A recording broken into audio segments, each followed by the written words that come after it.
Oo, nasa 13 years old. Nasa bunod. 13 years old. Ilang miyembro ng Bini at Gat, binatikos dahil sa isang leaked video. Patuloy ang pag-init ng diskusyon sa social media matapos kumalat ang isang maikling video kung saan nag-awit ang tatlong miyembro ng sikat na P-pop girl group na Bini, sina Joanna, Stacy, at Colette, kasama umano ang dalawang lalaking miyembro ng boy group na Gat, sina Ethan David at Sean Castro. Ang nasabing video, na tinatayang 8 segundo lamang ang haba, ay naging mitya ng matinding reaksyon mula sa publiko, lalo na't may ilang nagsasabing may koneksyon ito sa usaping child grooming. Ayon sa mga netizen, ang mga babae sa video ay narinig na tila natatawa at nagbabanggit ng sensitibong pahayag habang nagkakatuwaan sina Ethan at Sean na may bahid di umano ng kabastusan. Isa raw sa mga narinig na linya ay tungkol sa isang 13 anyos na batang babae, bagay na ikinabahala ng marami. Ang tinutukoy na grooming ay isang seryosong isyu ng pang-aabuso kung saan unti-unting kinukuha ng isang mas nakatatanda ang tiwala ng isang bata o menor de edad upang maisakatuparan ang kanyang masamang layunin. Ayon sa Child Rights Network, CRN, Philippines, nagiging mapanganib ang ganitong relasyon kapag sinasadya ng mas nakatatanda na makipagkaibigan o maging malapit sa isang bata para sa pansariling interes, kadalasan ay sexual na motibo. Sa nasabing video, bagamat hindi malinaw ang buong konteksto, maririnig ang ilang komentaryo na tila ginagawang biro ang pag-uugali ni Ethan at Sean.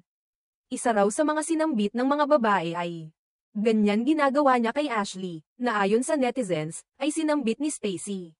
Sinundan ito ng, oo, sinasabunutan, na iniuugnay naman kay Colette. Sa huli, maririnig pa ang 13 years old, at isa pang tinig na nagsabi ng, 13 years old, na sinasabing galing kay Joanna.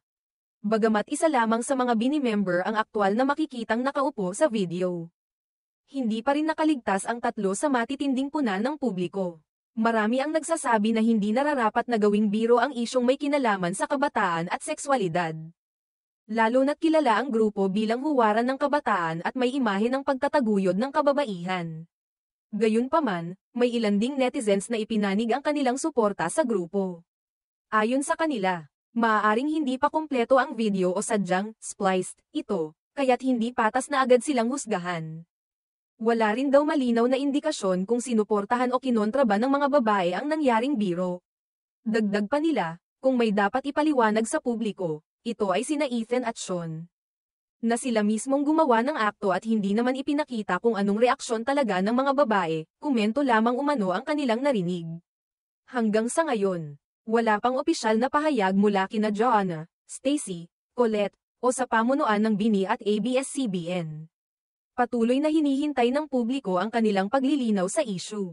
Lalo't patuloy ang pagdami ng mga opinyon, reaksyon, at diskurso ukol dito sa online platforms.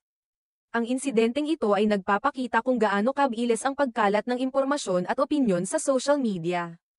At kung paanong isang maikling clip ay maaaring pagmulan ng mas malalim na diskusyon tungkol sa pananagutan, konteksto, at tamang pag-uugali sa harap ng maselang issue.